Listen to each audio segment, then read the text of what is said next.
विशेषकर देश की माताओं, बहनों और बेटियों से बात करने के लिए आया हूं।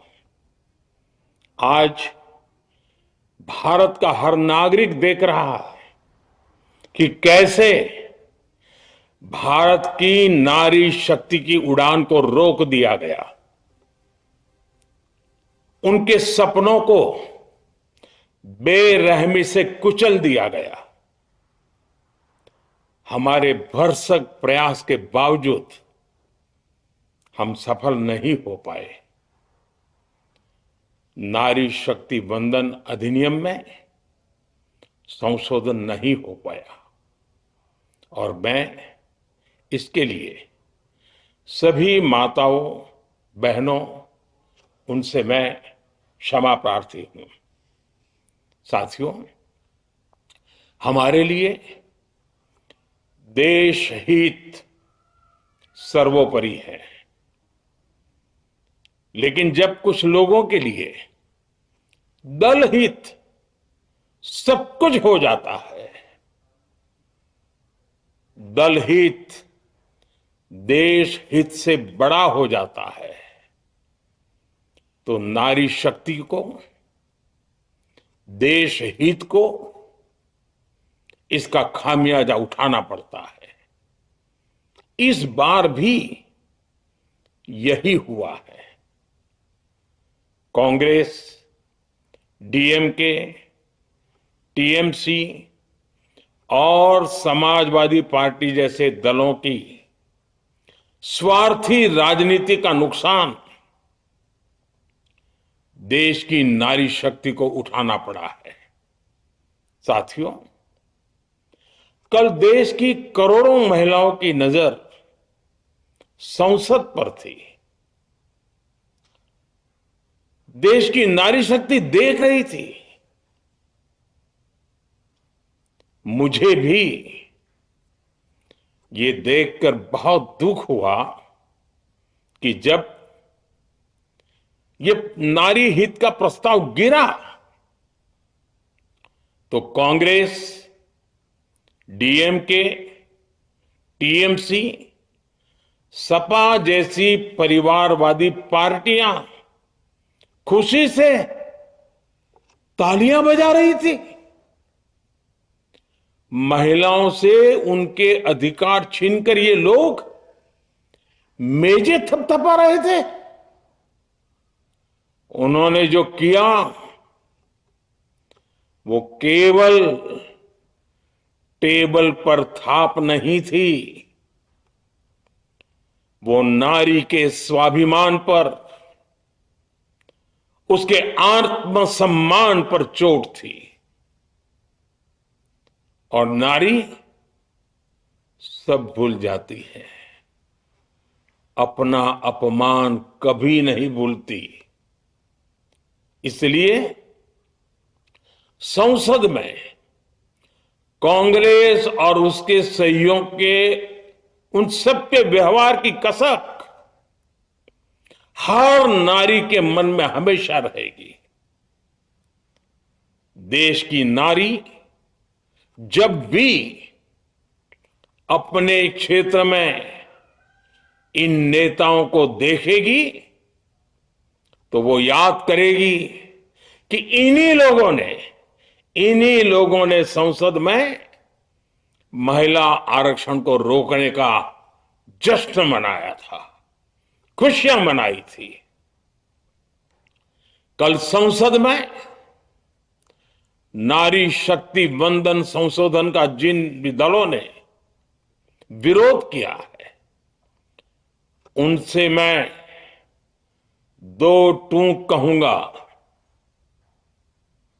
ये लोग नारी शक्ति को फॉर ग्रांटेड ले रहे हैं।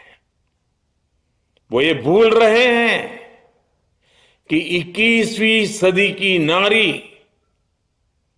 देश की हर घटना पर नजर रख रही है। वो उनकी मंशा भांप रही है और सच्चाई भी भली भांति जान चुकी है। इसलिए महिला आरक्षण विरोध करके जो पाप विपक्ष ने किया है, इसकी उन्हें सजा जरूर मिलेगी। इन दलों ने संविधान निर्माताओं की भावनाओं का भी अपमान किया है और जनता द्वारा इसकी सजा से भी वो बच नहीं पाएंगे। साथियों, सदन में नारी शक्ति वंदन संशोधन किसी से भी कुछ छीनने का नहीं था। नारी शक्ति वंदन संशोधन हर किसी को कुछ न कुछ देने का था, देने के लिए संशोधन का था। ये 40 साल से लटके हुए नारी के हक को 2029 के अगले लोकसभा चुनाव से उसका हक देने का संशोधन था। नारी शक्ति वंदन संशोधन 21वीं सदी के भारत की नारी को नए अवसर देने, नई उड़ान देने, उसके सामने से बाधाएं हटाने का महायज्ञ था। देश की 50% यानी आधी आबादी को उसका अधिकार देने का साफ नियत के साथ, ईमानदारी के साथ किया गया एक पवित्र प्रयास था। नारी को भारत की विकास यात्रा में सहयात्री बनाने और सबको जोड़ने का प्रयास था। नारी शक्ति वंदन संशोधन समय की मांग है। नारी शक्ति वंदन संशोधन उत्तर, दक्षिण, पूर्व, पश्चिम सभी राज्यों की, हर राज्य की शक्ति में समान वृद्धि का प्रयास था। ये संसद में सभी राज्यों की आवाज को अधिक शक्ति देने का प्रयास था। राज्य छोटा हो, राज्य बड़ा हो, राज्य की आबादी कम हो या राज्य की आबादी ज्यादा हो, सबकी समान अनुपात में शक्ति बढ़ाने की कोशिश थी। लेकिन इस ईमानदार प्रयास की कांग्रेस और उसके सहयोगियों ने सदन में पूरे देश के सामने भ्रूण हत्या कर दी है, भ्रूण हत्या कर दी है। ये Congress, TMC, Samajwadi party, DMK जैसे दल इस भ्रूण हत्या के गुनहगार हैं। ये देश के संविधान के अपराधी हैं। ये देश की नारी शक्ति के अपराधी हैं। साथियों, कांग्रेस महिला आरक्षण के विषय से ही नफरत करती है। उसने हमेशा से ही महिला आरक्षण को रोकने के लिए षड्यंत्र किए हैं। इस दिशा में पहले जितनी बार भी प्रयास हुए, हर बार कांग्रेस ने इसमें रोड़े अटकाए हैं। इस बार भी कांग्रेस और उसके साथियों ने महिला आरक्षण को रोकने के लिए एक के बाद एक नए झूठ का सहारा लिया। कभी संख्या को लेकर, कभी किसी और तरीके से कांग्रेस और उसके साथियों ने देश को गुमराह करने की कोशिश की। ऐसा करके इन दलों ने भारत की नारी शक्ति के सामने अपना असली चेहरा सामने ला दिया है, अपना मुखौटा उतार दिया है। साथियों, मुझे व्यक्तिगत तौर पर आशा थी कि कांग्रेस अपनी दशकों पुरानी गलती सुधारेगी। कांग्रेस अपने पापों का प्रायश्चित करेगी। लेकिन कांग्रेस ने इतिहास रचने का, महिलाओं के पक्ष में खड़े होने का अवसर खो दिया। कांग्रेस खुद देश के अधिकांश हिस्सों में अपना वजूद खो चुकी है।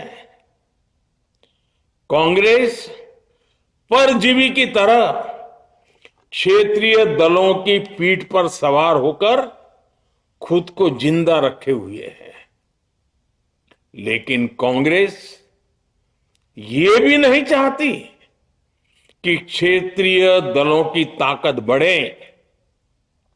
इसलिए कांग्रेस ने इस संशोधन का विरोध करवाकर अनेक क्षेत्रीय दलों के भविष्य को अंधकार में धकेलने का राजनीतिक षड्यंत्र किया है।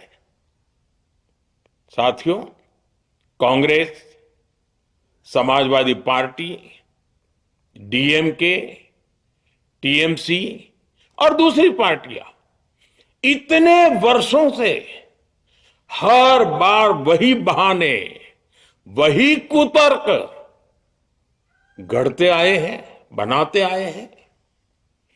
कोई न कोई टेक्निकल पेंच फंसाकर ये महिलाओं के अधिकारों पर डाका डालते रहे हैं।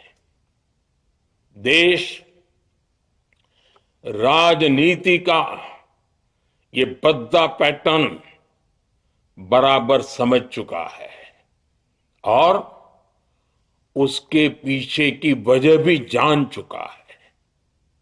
भाइयों बहनों, नारी शक्ति वंदन अधिनियम के विरोध की एक बड़ी वजह है इन परिवारवादी पार्टियों का डर। इन्हें डर है अगर महिलाएं सशक्त हो गई तो इन परिवारवादी पार्टियों का नेतृत्व खतरे में पड़ जाएगा। ये कभी नहीं चाहेंगे कि उनके परिवार के बाहर की महिलाएं आगे बढ़े।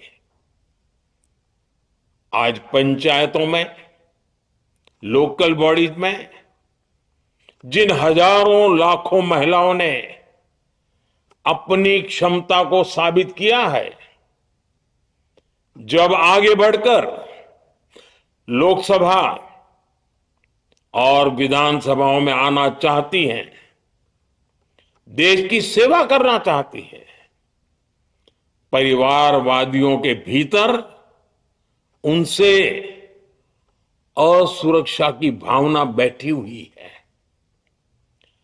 परिसीमन के बाद महिलाओं के लिए कहीं ज्यादा सीटें होगी, महिलाओं का कद बढ़ेगा।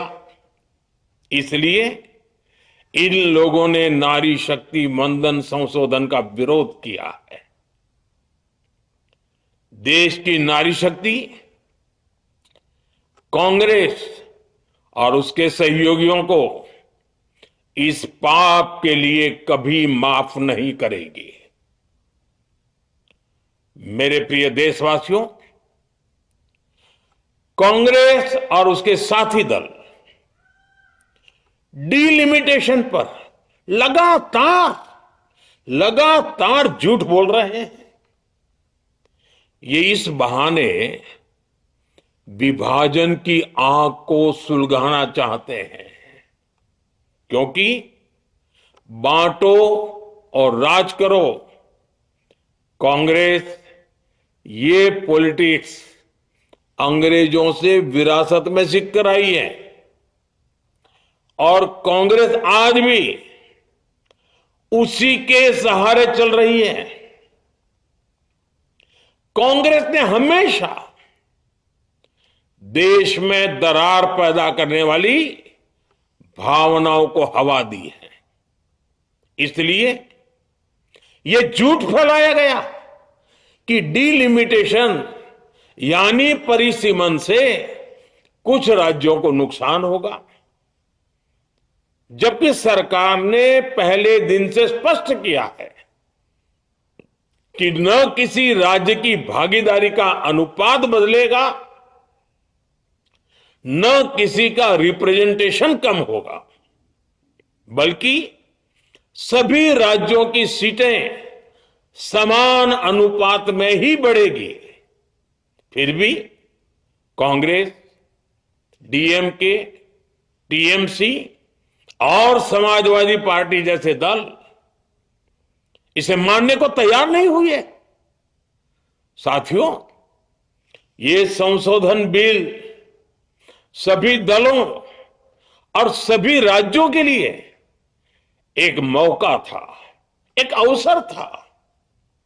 ये बिल पास होता तो तमिलनाडु, बंगाल, यूपी, केरला हर राज्य की सीटें बढ़ती, लेकिन अपनी स्वार्थी राजनीति की वजह से इन दलों ने अपने राज्यों के लोगों को भी धोखा दे दिया। जैसे कि डीएमके के पास मौका था कि वो और ज्यादा तमिल लोगों को सांसद विधायक बना सकती थी, तमिलनाडु की आवाज और मजबूत कर सकती थी, लेकिन उसने वो मौका खो दिया। टीएमसी के पास भी बंगाल के लोगों को आगे बढ़ाने का मौका था, लेकिन टीएमसी ने भी ये मौका गंवा दिया। समाजवादी पार्टी के पास भी मौका था कि वो महिला विरोधी छवि होने के दाग को कुछ कम कर सके, लेकिन सपा भी इसमें चूक गई। समाजवादी पार्टी लोहिया जी को तो पहले ही भूल चुकी है। सपा ने नारी शक्ति वंदन संशोधन का विरोध करके लोहिया जी के सारे सपनों को पैरों तले रौंद दिया है।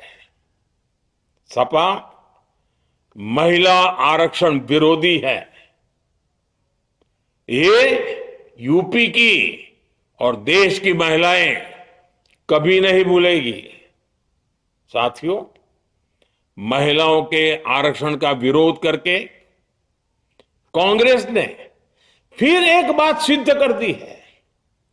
कांग्रेस एक एंटी रिफॉर्म पार्टी है। 21वीं सदी के विकसित भारत के लिए जो भी निर्णय, जो भी रिफॉर्म जरूरी है, जो भी निर्णय देश ले रहा है, कांग्रेस उन सब का विरोध करती है, उसे खारिज कर देती है, उस काम के अंदर खलल डालती है।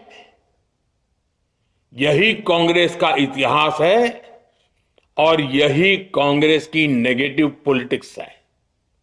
साथियों, ये वही कांग्रेस है जिसने जनधन, आधार, मोबाइल, स्त्री शक्ति का विरोध किया। कांग्रेस ने डिजिटल पेमेंट्स का विरोध किया। कांग्रेस ने जीएसटी का विरोध किया। कांग्रेस ने सामान्य वर्ग के गरीबों को आरक्षण का विरोध किया। कांग्रेस ने ट्रिपल तलाक के विरुद्ध कानून का विरोध किया। कांग्रेस ने आर्टिकल 370 हटाने का विरोध किया। हमारा संविधान, हमारे कोर्ट जिस यूनिफॉर्म सिविल कोड, समान नागरिक आचार संहिता को, यूसीसी को जरूरी बताते हैं, कांग्रेस उसका भी विरोध करती है। रिफॉर्म का नाम सुनते ही कांग्रेस विरोध की तख्ती लेकर दौड़ पड़ती है। ऐसा कोई भी काम जिससे देश मजबूत होता है, कांग्रेस उसमें बाधाएं खड़ी करने के लिए पूरी शक्ति लगा देती है। Congress one nation one election का विरोध करती है। कांग्रेस देश में घुसपैठियों को भगाने का विरोध करती है। कांग्रेस मतदाता सूची के शुद्धिकरण एसआईआर का विरोध करती है। कांग्रेस वक्फ बोर्ड में रिफॉर्म का विरोध करती है। साथियों, कांग्रेस ने शरणार्थियों को सुरक्षा देने वाले सीएए कानून तक का विरोध किया। इस पर झूठ बोलकर, अफवाहें फैलाकर देश में बवंडर खड़ा कर दिया। कांग्रेस माओवादी नक्सली हिंसा को समाप्त करने के देश के प्रयासों में भी रुकावटें डालती है। कांग्रेस का एक ही पैटर्न रहा है, कोई भी रिफॉर्म आए तो झूठ बोलो, भ्रम फैलाओ। इतिहास साक्षी है, कांग्रेस ने हमेशा यही नेगेटिव रास्ता चुना है। साथियों, जो भी कार्य देश के लिए जरूरी फैसला होता है, कांग्रेस इसको कारपेट के नीचे डाल देती है। कांग्रेस के इसी रवैये की वजह से भारत विकास की उस ऊंचाई पर नहीं पहुंच पाया जिसका भारत हकदार है। आजादी के समय उस दौर में हमारे साथ और भी कई देश आजाद हुए थे। ज्यादातर देश हमसे बहुत आगे निकल गए और इसकी वजह थी कि कांग्रेस हर रिफॉर्म को रोककर बैठी रही। लटकाना, भटकाना, अटकाना, यही कांग्रेस का सिद्धांत रहा है, यही कांग्रेस का वर्क कल्चर रहा है। कांग्रेस ने पड़ोसी देशों के साथ सीमा विवादों को लटकाया। कांग्रेस ने पाकिस्तान के साथ पानी बंटवारे से जुड़े विवादों को लटकाया। कांग्रेस ने ओबीसी आरक्षण के निर्णय को 40 साल तक लटकाए रखा। कांग्रेस ने सैनिकों के लिए वन रैंक वन पेंशन को 40 साल तक रोके रखा। साथियों, कांग्रेस के इस रवैये ने हमेशा देश का बहुत बड़ा नुकसान किया है। कांग्रेस के हर विरोध, हर अनिर्णय, हर छल प्रपंच का खामियाजा देश ने भुगता है, देश की पीढ़ियों ने भुगता है। आज देश के सामने जितनी भी बड़ी चुनौतियां हैं, वो कांग्रेस के इसी रवैये से उपजी हुई है। इसलिए ये लड़ाई सिर्फ एक कानून की नहीं है, ये लड़ाई कांग्रेस की उस एंटी रिफॉर्म मानसिकता के साथ है जिसमें सिर्फ नेगेटिविटी है, नकारात्मकता है। और मुझे इसमें कोई संदेह नहीं है कि देश की सभी बहनें बेटियां कांग्रेस की इस मानसिकता को करारा जवाब दे के रहेगी। साथियों, कुछ लोग देश की महिलाओं के सपने टूटने को सरकार की नाकामी बता रहे हैं। लेकिन ये विषय कामयाबी या नाकामयाबी क्रेडिट का था ही नहीं। मैंने संसद में भी कहा था, आधी आबादी को उनका हक मिल जाने दीजिए, मैं इसका क्रेडिट विज्ञापन छपवाकर विपक्ष के सभी लोगों को दे दूंगा। लेकिन महिलाओं को दकियानुसी सोच से देखने वाले फिर भी अपने झूठ पर अड़े रहे, कायम रहे। साथियों, नारी शक्ति को भागीदारी दिलाने की लड़ाई दशकों से चल रही है। वर्षों से मैं भी इसके लिए प्रयास करने वालों में से एक हूं। कितनी ही महिलाएं ये विषय मेरे सामने उठाती रही हैं। कितनी ही बहनों ने पत्र के द्वारा मुझे सारी बातें बताई हैं।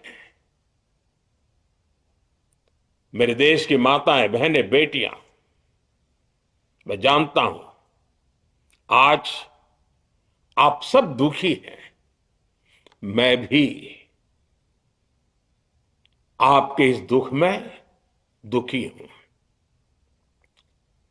आज भले ही बिल पास कराने के लिए जरूरी 66% वोट हमें नहीं मिला हो, लेकिन मैं जानता हूं देश की 100%, 100% नारी शक्ति का आशीर्वाद हमारे साथ है। मैं देश की हर नारी को विश्वास दिलाता हूं, हम महिला आरक्षण के रास्ते में आने वाले हर रुकावट को खत्म करके रहेंगे, हटा करके रहेंगे। हमारा हौसला भी बुलंद है, हमारी हिम्मत भी अटूट है और हमारा इरादा भी अड़िग है। महिला आरक्षण का विरोध करने वाली पार्टियां ये देश की नारी शक्ति को संसद और विधानसभाओं में उनकी भागीदारी बढ़ाने से कभी भी रोक नहीं पाएंगे। सिर्फ वक्त का इंतजार है। नारी शक्ति के सशक्तिकरण का बीजेपी एनडीए का संकल्प अक्षुण्ण है। कल हमारे पास संख्या बल नहीं था, लेकिन इसका मतलब ये नहीं है कि हम हार गए। हमारा आत्मबल अजेय है। हमारा प्रयास रुकेगा नहीं, हमारा प्रयास थमेगा नहीं। हमारे पास आगे भी और मौके आएंगे। हमें आधी आबादी के सपनों के लिए, देश के भविष्य के लिए इस संकल्प को पूरा करना ही है। आप सबका बहुत बहुत धन्यवाद।